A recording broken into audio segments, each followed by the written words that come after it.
Dikkat dikkat! Corendon Sport Talks uçuşu için son çağrı. Bu uçuşta bolca spor konuşulacak, yıldız isimler ağırlanacak ve oyun dışı hiçbir şey kalmayacak. Koltuklarınızı dik konuma getirin, telefonlarınızı uçuş moduna alın. Ama kahvenizi unutmayın. Çünkü Corendon Sport Talks şimdi başlıyor.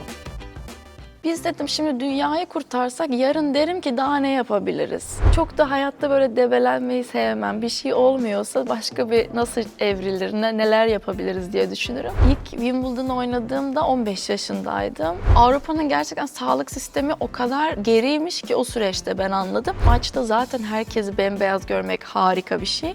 Ama antrenmanda bembeyaz görünce ilginç gelmişti. Tenisi izlediğim zaman Maria Sharapova'da estetiği, Serena Williams'ta da gücü, kuvveti hissederdim. Bireysel spordan artık biraz daha topluma geçmenin de bana iyi olduğunu fark ettim. Özellikle bireysel sporda kendi elinden kendini tutman gerekiyor. Ne kadar ekibin de olsa o sahada teksin. Corendon Sport Talks'a hoş geldiniz. Bu hafta harika bir konuğum var. Gerçi koltuğumu kaptı ama yine de harika bir konuğum var. Ben ona tenisin prensesi diyorum. Sevgili İpek Soylu. Hoş geldin İpek. Çok teşekkür ederim, hoş bulduk. İpek ülkemizi Wimbledon'da temsil eden, Grand Slam'de temsil eden ilk kadın sporcumuz. Yanılmıyorum değil mi İpek? Doğru, ana tabloda evet. Ana tabloda. Evet. Ama erken bıraktın tenisi. Evet. Niye? Çok tenis biliyorsunuz çok erken yaşta başladığımız bir oyun. 6 yaşında başladın. 6 yaşında başladım, Adana'da başladım. Sonra yaklaşık 20 sene oynadım. Fakat altyapı o kadar önemli bir alan ki işte ileride yaşayacağımız sakatlıkların, düşüşlerin hepsinin önünü alabildiğin yer aslında. Ben de erken bir sakatlık süreci yaşadım. Omuz sakatlığıydı. 3 ameliyat geçirdim omuzda. Ve onun sonrasında da üst seviyede performans gösteremediğimi gördüm.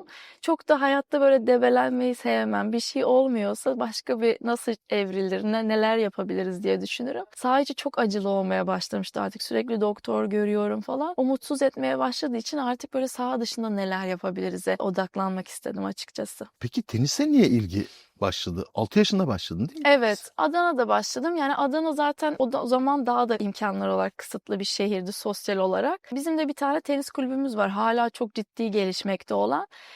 Orada annemlerin gidip gelmesiyle yaz okulunda başladım. 13 yaşına kadar da orada devam ettim. İlk turnuvalara da orada gittim o kulüp altında. Sonra 13 yaşında İstanbul'a transfer oldum Enka Spor Kulübü'ne. Oradan sonra da yurt dışı ayağı açıldı. Ama ilk temeller hep Adana oldu. Anne babadan büyük destek gördün tabii o zaman. Tabii. Zaten hani anne baba o yaşta erken spora destek verdiği için bu yolu biraz seçmiş olduk. Çünkü aslında 13 yaşında da şehir değişikliği ciddi bir karar. Kariyer uğruna yani o yaşta o riski alabilmek. Onların desteği ve önderliğiyle diyeyim bu yola çıkmış oldum. Tabii ben şimdi Wimbledon'da ilk kez Türkiye'yi temsil eden bir sporcu dedim ama bir 2014 yılına dönelim mi? Dönelim. Amerika açık tenise.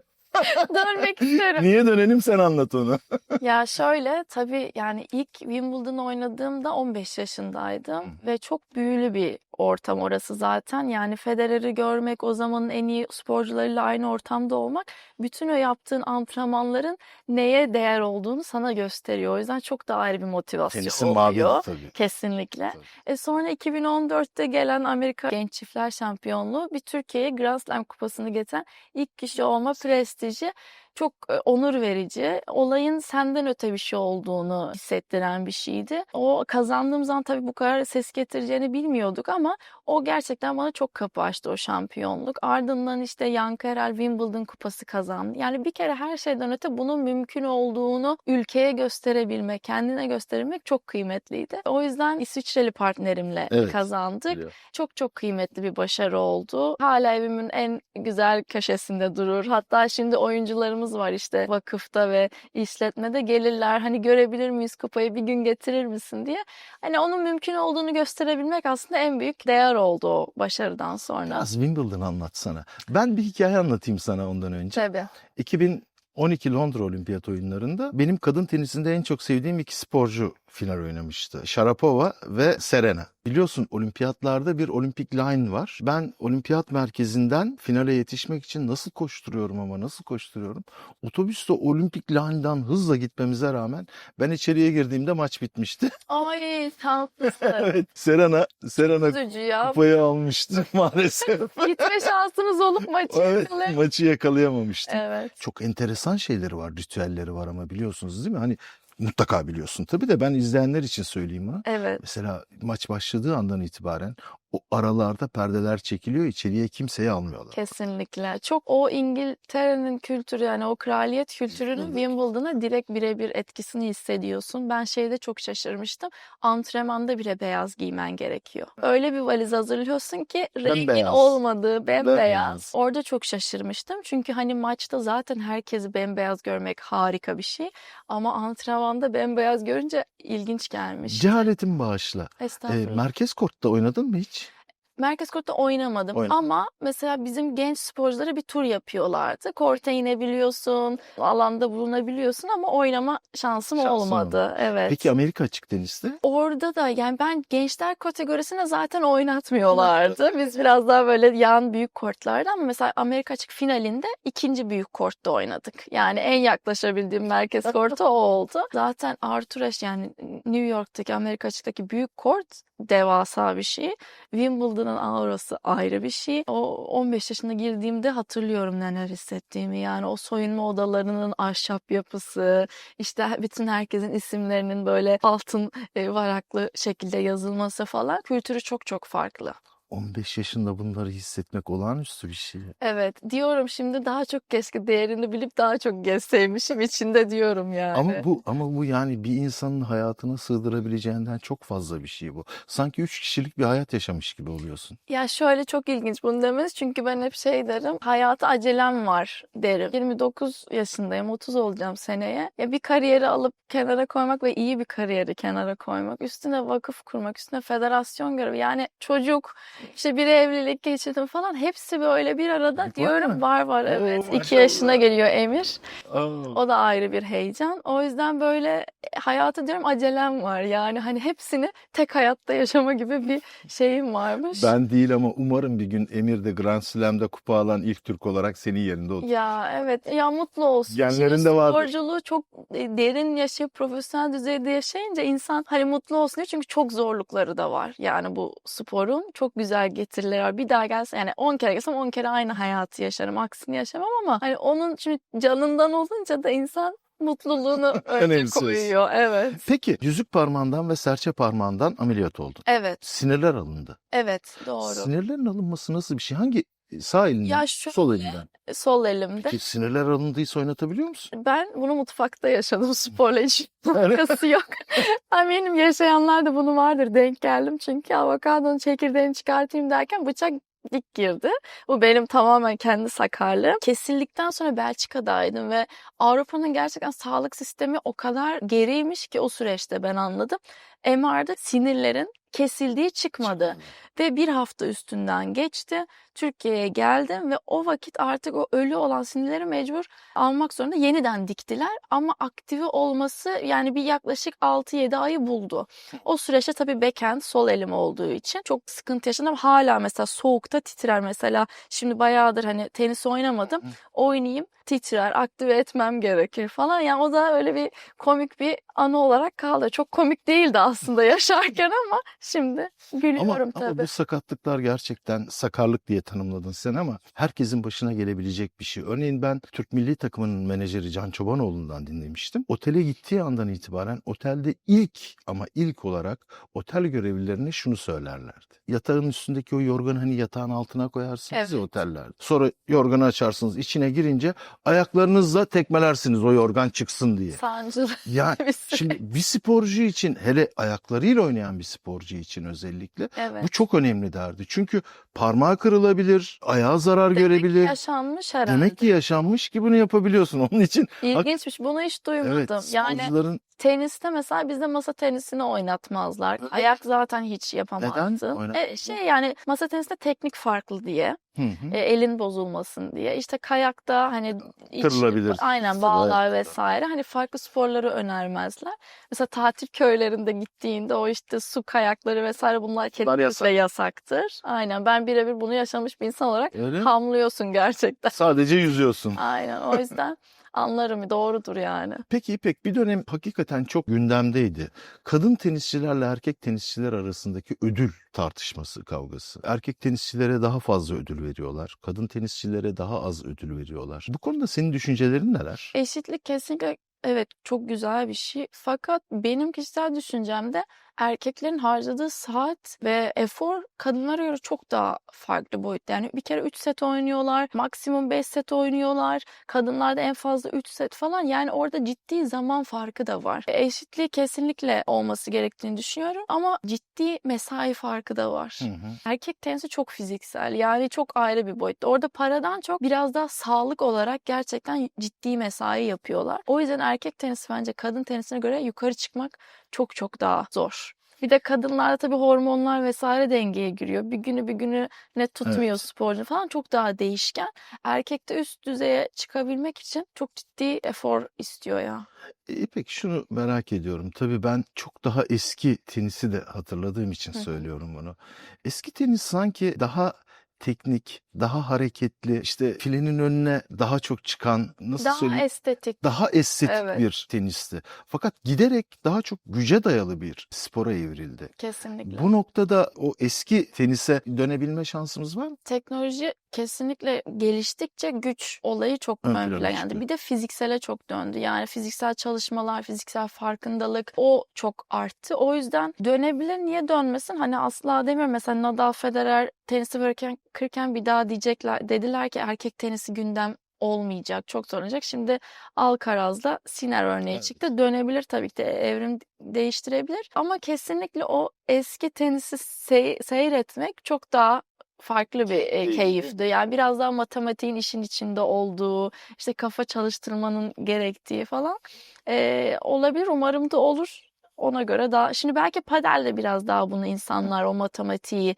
bulmaya çalışıyorlar. İşte açıları kullanarak falan. Ama tenisin o zekayı kullandığımız yönü çok kıymetli bence. Tenisi izlediğim zaman Maria Sharapova'da estetiği, Evet. Serena Williams'ta da gücü, kuvveti hissederdim. Sen şöyle bir baktığın zaman favori tenisçin, İpek Soylu'nun favori tenisçisi hangisi, kim? Ya benim her Ya da zaman bunun dışında. Benim her zaman Sharapova'ydı. Şu yüzden Sharapova'ydı. Çünkü her puandan sonra aynı şeyi yapabilme yetisine sahip bir kadındı. Yani bilirsiniz, arkasını dönüp hep aynı hareketler, aynı ritüeller. Yani 6-0, 5-0 maç puanında da bile olsa kaybederken onu aynı şekilde yapan ve o makine gibi. Yani benim oyuncuyken yapamadığım bir şeydi. Karakter olarak da farklı buldum. Bir de tenisin pazar tarafına çıkmasının, reklamlar, işbirlikleri konusundaki en büyük öncüsüdür. O yüzden benim için çok daha bir ayrı yönü var. Bırakmış olmasına rağmen hala senelerdir markalarla işbirliği yapıyor. Hala tenisin içinde en güzel şekilde temsil ediyor. O yüzden o yönünü ben ayrı tutuyorum.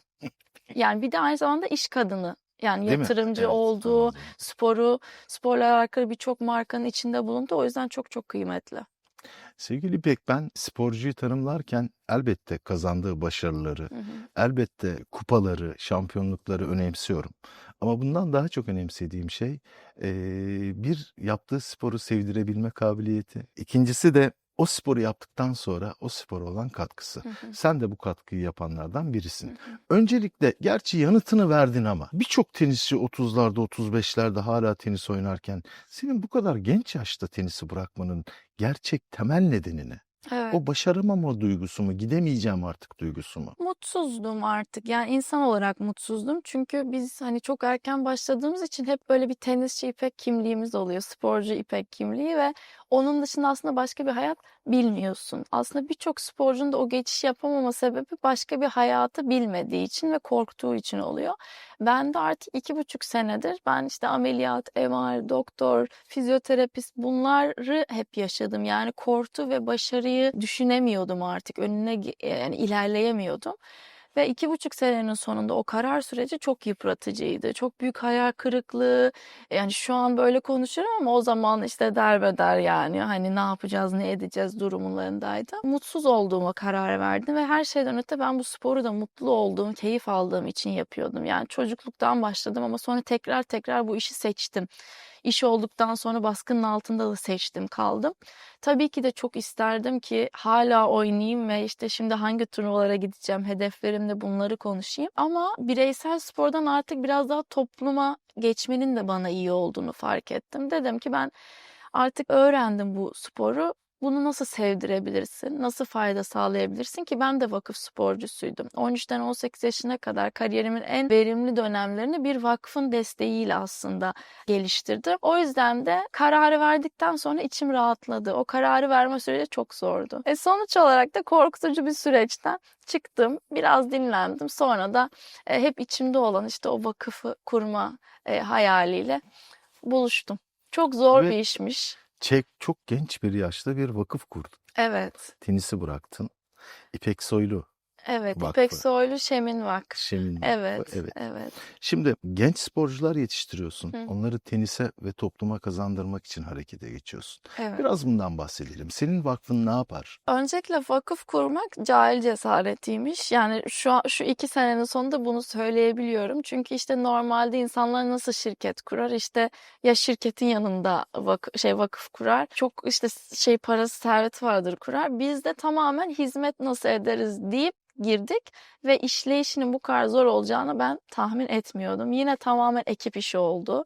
İyi bir mali müşavir, iyi bir avukat, iyi bir ekip, işte gönüllüler. Bizim vakıf ne yapıyor? 2 senedir aslında ilk 1 senesi vakfı anlayarak geçti. Yani hangi bölgeye nasıl bir proje üretebiliriz? İşte ihtiyaçlar ne? Aslında bu fizibiliteyle geçti. Sonrasındaki bu sene 2025'te çok güzel okul projeleri yaptık. Okulda tenis projesi yaptık. Şimdi geçen hafta Milli Eğitimimizde protokol imzalamak için görüştük. İnşallah haftaya imzalıyoruz. O proje bizim için en değerlisi çünkü aslında tenise başlama yaşı işte biliyorsunuz 6, 7, hadi maksimum 8. Biz ilk okulda yakalayabileceğimiz bir havuz oluşturalım istedik. Çocuklara tenisi gidip anlatıyoruz, tenis oynuyoruz, mini sahalar kuruyoruz. Ve orada tenise ilgisi olan gençleri de şu anda bizim yerimiz olmadığı için en yakın kulüplere emanet ediyoruz bildiğimiz ve takip ediyoruz. Bu en kıymetli projemiz. Bunun haricinde tabii ki de malzeme desteği çok önemli. İşte kulüpler olsun, sporcular olsun onlara çok ciddi maddi yardım yapıyoruz. Aslında biz profesyonel sporcu yetiştirelim diye bu yola çıktık ama ben aynı zamanda 1 senedir federasyon yönetimindeyim, milli takım sorumlusuyum. O yüzden çok etik kalmayacağı için oradaki sporcu yaklaşımımız, bireysel destek, biz biraz daha topluma evrildik bu konuyu. Bir de profesyonel desteğin gerçekten bütçeleri çok yüksek. Biliyorsunuz işte hep yurt dışı turnuvaları oluyor. Bu yüzden de bunu şimdilik erteledik, hedeflerimizden biri. Biz daha çok şu anda Anadolu, işte Doğu tarafındaki gençlere, dezavantajlı bölgelerdeki gençlere tenisi tanıtmayı hedefliyoruz. Oraya gelelim. Evet. En son Şırnak'taydın. En son Şırnak'taydık. Bu sene 7 kere doğu tarafına gittik. Batman'a gittik, Diyarbakır'a gittik. İzmir'de hep önce biz İzmir merkezliyiz bir vakfız. Ben de orada yaşıyorum. Orada projelerimizi deneyip Türkiye'ye açtık. Şimdi önümüzde yine çok güzel yerler var 2026'da. Yani bu proje asla tarihi geçmeyecek bir proje. Yalnız enteresan bir şey söyledin bana. Türkiye'de özellikle genç sporcular, Evet. altyapı sporcuları açısından en zengin bölge Doğu Anadolu bölgesi, Güneydoğu Anadolu bölgesi diye ifade ettin. Evet. Bence öyle. Yani insan kaynağı olarak bir de dirayet olarak yani karakter olarak çocukları ben gözlemlediğimde kişisel olarak daha dirayetli buluyorum. Bir de büyük şehirlerde dikkat çok dağılıyor. İşte bir yerden bir yere hep yetişilmeye çalışıyor. Orada çok daha butik ve küçük bir hayat var ve o çocuğa sporu sevdirdiğim vakit çocuk onunla 10 saat geçirebilir günde. Ve teniste kilometre çok önemlidir. Hı hı. O yüzden hani zaman daha fazla, uğraş oralarda daha az, insanlar daha açık, daha aç ve bir çocuk için o sporun içinde mücadele etmek daha bence benim gözümde daha önemli oluyor. Oradan dünyayı açmak, oradan dünyaya değil yan şehre açılmak, işte İstanbul'u görebilmek, İzmir'i görebilmek bile aracı oluyor spor. Bir de hani bu bölgeler hep zor bölgeler yani biliyorsunuz ülke olarak da. O yüzden hani o spor her şeyi eşitliyor. Yani o korta çıktığında gerçekten eşitleniyor. İsteniyor. Ben onu seviyorum ya. O köprü oluşunu seviyorum Peki bir sporun. şey söyleyeceğim. İpek Soylu hangi tenisçiyle korta çıkmak isterdi? Hmm, valla güzel bir soru. Yani Sharapova'yla hiç çıkmadım. Federer'le hiç çıkmadım. Gerçi Federer'le çıktım yazı tura atışında İstanbul'da ama Serena'yla istemezdim. Çünkü bana çok korku dolu geliyor yani karşımda durduğu vakit koridorda bile yanından geçerken böyle şey hissediyorsun, o Bir dev geliyor değil mi? buzdağını hissediyorsun. Onlarla isterdim ama aslında korta benim çıkmamdansa Türkiye'nin görmesini çok isterdim. Bu çocukların bu sporcuları görmesini, sohbet etmesini. Şimdi biz bir boyutta bunu aktarabiliyoruz ama o tarz kişilerin yani en üst seviyedeki kişilerin aktarması ve o anı paylaşmaları çok kıymetli. Artık olay benden çıkmış Çıkıyor. durumda yani. Hani daha çok toplum nasıl faydalanabilir? Şimdi tenise tekrar dönelim. Seni Wimbledon'a kadar götüren motivasyonun neydi? Çok keyif alarak ben yaptım. O Adana'nın sıcağında bile yani 3-4 saat kortta kalıyorduk. Şimdi arabada hatta sabah konuştuk nasıl kalıyormuşuz diye yani o sıcakta. Bir, çok seviyordum. İki, karakter olarak da mücadele etmek var yani bende. Hani bir şey iyi yapmak var. Herhalde onun getirdiği bir şey. Aile çok güzel destekliyor. Kulüp destekliyor. Yani çocuk olarak zaten nedir ki istediğin? Hani anne baba onaylasın. Anne baba mutlu olsun. İşte çevreden alkış almak kıymetlidir. Şimdi çocuk aklıyla düşündüğümde o yaşlarda onu herhalde istiyorsun. Yani doğru bir şey yaptığına inanıyorsun. Bir de çok erken yaşta ben hep başarılı oldum. Hem onun artısını gördüm hem dezavantajını ileride çok gördüm falan. Herhalde böyle kar topu gibi büyüdü gitti yani. Ben gazete yaptığım zaman hiçbir zaman en iyi gazeteyi yaptığıma inanmadım. Program yaparken de hep daha iyisinin olabileceğini düşündüm. Senin için şu andan itibaren daha iyisini Röportaja girmeden aynısını söyledim koordinatörümüz Mebru Hanım'a. Biz dedim şimdi dünyayı kurtarsak yarın derim ki daha ne yapabiliriz? Yani o açlık çok önemli bence. O yüzden yapılabilecek sonsuz şey var. Ben daha yolun çok başındayım yani. Hele gökyüzünü hayal ediyorsun. aynen vakıf kısmında çok çok başındayız. O yüzden hani hep o soruda o açlıkta kalmak en önemlisi. Üretimi bence o sağlıyor. O yüzden. Peki İpek, şimdi genç bir sporcuyu hayal et. Hı hı, Karşında ben oturuyorum. hı hı. Bana ne söylemek istersin? Tenise başladım Evet. ve ben hayal kuruyorum. Yarın ben de İpek gibi Wimbledon'a gitmek istiyorum. Yarın ben de İpek gibi bir Grand Slam kupası kazanmak Hı istiyorum. hı. Bana ne tavsiye ederdin? Önce kendine iyi davran derdim çünkü çok zor bir yol ve bence insanın yani sporcunun en büyük kötülüğü kendine yaptığını ben düşünüyorum o zor anlarda, o baskının altında.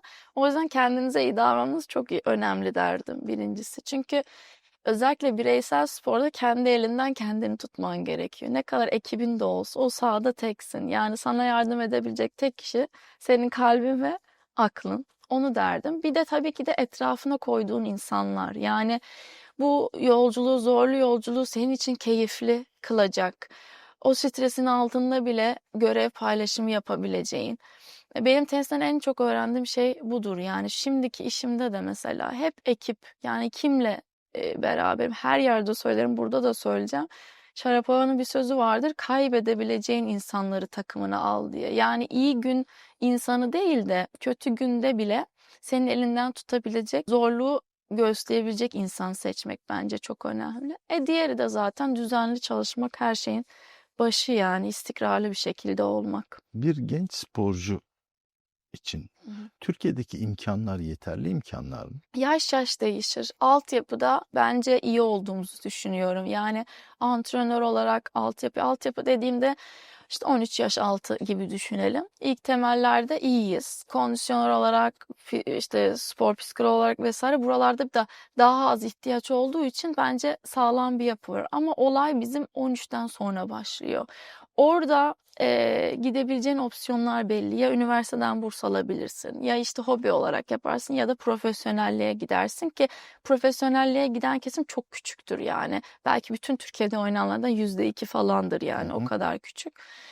Orada da biz en çok antrenör sıkıntısında yaşıyoruz. Yani sadece şey olarak değil, oynatma anlamında değil, öğretmek anlamında değil de işte turnuva planlaması, işte sporcunun psikolojisi, işte ailenin işin içine ne kadar dahil olacağı. Böyle bir yönetimsel sıkıntı yaşıyoruz. O dengeleri tutmak önemli. Yani o baştaki ekip üyesinin hepsini kontrol edebilecek tecrübede olan insanlar yok. İşte o yüzden benim mesela spor sonra işin içinde olmam önemli. İşte bırakacak arkadaşlarımın işin içinde olması önemli. Ben de aslında biraz onu vurgulamak istiyorum. Yani sporun tekrardan o insana ihtiyacı var. Oynayan insana ihtiyacı var. Sistemin içinde kalmak önemli. Programdan önce söyledim ama sen görmediğini ifade etmiştin henüz daha. İnşallah birlikte gidince yine göreceksin. Correndo'nun Antalya'da, Kemer'de olağanüstü tesisleri var. Evet. Yani gerçekten ben hayran oldum kelimenin tek anlamıyla. Ve üstelik tenis sporunun da turizminin olabileceğini Antalya'da bizzat Corendon tesislerinde, tenis kortlarında tanık oldum. Pek çok yabancı öğrenci o kortlara gelerek eğitim alıyorlar. Keşke bizim de ülke olarak bu tür şanslara sahip olabilsek biz de. Umarım bir gün seni yine orada bir başka konukla birlikte yine misafir ederiz. Merkez kortunda oynamayı Evet. sizden karşı bir Evet. sözleşiyoruz. Tamam. İnşallah merkez kortunda Beraber ama bir oynayacağız. kez ben bir şampiyona karşı bir servis atacağım. Kesinlikle, kesinlikle. Servisi karşılayamam ama atacağım yine. Peki şimdi kısa birkaç soru sormak Tamam. istiyorum. O mu bu mu diye. Backhand mi forehand mi? Backhand. Slice mı drop shot? Ay Shot. ikisi de değil. Niye? İkisi de bende çok az olan ama daha yapabildiğim slice, o yüzden onu diyeyim. Alright mı wall mu? Vole, Wimbledon mı Roland Garros mu? Wimbledon. Ya nedense bana bu toprak kortlar biraz bu Wimbledon büyüsünden dolayı mıdır nedir? Toprak kort antipatik de değil ama sanki çim kort çok hoş geliyor bana. Ya tabii onun büyüsü çok ayrı ama mesela Fransa açıkta da Roland Garros'ta da ilk büyüklerde ana tabloma çıkmışımdır. Evet. Ama ona rağmen Wimbledon'ın havasını geçmem yani. Nadal'da değil mi toprak kortun Tabii. kralı? Peki çim kort mu toprak kort mu? Başarı olarak toprak kort. Farkı nedir? Çim kort, şimdi beton da var. Çim kort en hızlısı. Yani topun en aşağıdan sektiği ve hep daha aşağı pozisyonda kalman gerektiği. Toprakta ise en fazla topun sektiği. Sekti, Toprakta daha fazla ralli olur. Daha fazla top gider gelir. Yani daha fizikseldir. Çim kortta ilk baskıyı koyan avantajı da olur. Yani ikisinin matematiği de birbirinden farklı. Avustralya açık mı? Amerika açık. Amerika açık, New York. New York. Severim. Ve Avustralya inanılmaz uzak. Yani özellikle Uzak, uçak evet. korkumdan sonra hatta Evet. Kore'nin ailesinin böyle bir uçak korkusuyla ilgili bir programı falan varsa bakacağım. Var bir TikTok'ta. simülatörü var. Senin Evet ya simülatörün var. benim buna ihtiyacım var. Evet. Evet senin korkunu. Özellikle ameliyatlardan sonra uçak bende yok yani. Tek uçamamaya kadar öyle bir noktadayım yani. Bir de orta koltukta uçuyormuşsun değil mi? Evet, çünkü herhangi bir olası türbülans anında iki taraf yardım isteme potansiyelim olsun diye. Yani ben birinci sırada uçup hani hostesin yanına gitmiş bir insanım. O yüzden biraz şeyim yani bu konuda. O zaman, Panikliğim var. O zaman seni bir simülatöre sokalım. Olur. Rahat uçabilirsin. Peki şimdi hayat da tıpkı bir uçak yolculuğu gibi biliyorsun. Yani biniyorsun, kalkıyorsun, türbülansa giriyorsun, sonra iniyorsun, yükseliyorsun, sonra iniyorsun. Şimdi bir uçuş kartı sorusu soracağım sana. Şimdi Londra, Corendon'un uçuş noktalarından biri. Sen de Wimbledon'da bize gururu yaşattın. Oradaki ana tabloya giriyorsun. O an ana tabloya girdiğin anda hissettiğin o duyguyu merak ediyorum. O günü özlüyor musun tekrar? Bir daha yaşamak ister misin tekrar? Özlemez olur muyum? Her gün olsa her gün yaşamak isterim yani. Çok gurur anı. Yani onca senenin emeğin, saatin karşılığı yani. Yani hala hatırlıyorum dün gibi. Bittiği vakit, o ana tabloya çıktığım vakit zaten telefondasın sürekli, anne baba işte herkes o gurur anını paylaşıyorsun. O süreçte sana destek olmuş insanlarla konuşuyorsun. Ağladın mı? Tabii ki de. Ben çok sulu gözlüm Öyle yani. mi? Kaybedince de ağlardım. Kaybedince bırakırdım tenisi. Peki şeyi soracağım. Hani böyle aileler çocuk sahibi olduktan sonra o çocukların o küçücük o kıyafetlerini falan saklarlar. Evet, Senin Wimbledon kıyafetin duruyor mu hala? duruyor. Nerede yaptın şimdi onu? Valla o zaman işte bilmiyorum, marka söyleyebiliyoruz herhalde. Söyleyebiliriz. Benim o zaman sponsorum yoktu ve full beyaz giymemiz gerektiği için orada ben bir menajerle tanışmıştım. Onlarla zaten imzalamıştık o hafta. Onlar Nike'dan ayarlamışlardı bembeyaz. O kıyafet duruyor. Evet, çok çok severim. Peki yükseliş sorusuna gelelim o zaman. Türbülansı atlattık. Evet. İpek Soylu, evet bak kariyerimde artık bir yükseliş başladı. Ben iyi bir tenisçi olacağım galiba dediği o an. Dünya 13 numarası olduğumda bana çok geç gelir bu yükseliş şeyi hep. Yani ben yükselirken de fark etmem. Daha nereye gitmem lazımı düşündüğüm için dünya 13 numarası olduğumda dedim evet yani iyi bir gençler kategorisi yaptın, geçirdin dedim. Hatta son sene oynamamama rağmen yani 17 yaşındayken. Orada bir demiştim. Ama işte oynarken onu demek de çok sakıncalı bir şey. Gerçekten insan çünkü gençsin bir de. Sanki hedefe ulaşmış gibi. Evet yani o çok tehlikeli bir Hiçbir şey şey. kalmamış. Keyfini çıkartmak önemli, başarıyı ama teniste biliyorsunuz ya bir hafta şampiyonsun, bir hafta ilk turda yenilebilirsin yani. O zevki yaşayıp hop, bir sonraki güne adapte yani bir sonraki turnuvaya adapte olmak çok önemli. O yüzden o dönemde demiştim. Şimdiki şu süreçte şu an yine bu hissiyatı yaşıyorum bu arada. Çünkü zor bir dönem geçirdim ve o zor dönemden yine üreterek çıkmak benim için büyük başarı. Çünkü çok zorlandığım bir dönemdi yani. O hayal kırıklığını güce döndürmek tekrardan, üretebiliyor olmak şu an çok önemli benim için. Sevgili İpek, prensesim. Sağ olun. Prensesim diyorum, kızımla aynı yaştasın çünkü. Bize yaşattıkların için, şampiyonlukların için çok teşekkür ediyorum. Ama bundan çok daha önemlisi, Türkiye gibi bir güzel coğrafyada o kız çocuklarına, o çocuklara, çocuklarımıza dokunabildiğin için çok teşekkür ediyorum. Bunu düşünebildiğin ve hayata geçirdiğin için çok teşekkür ediyorum.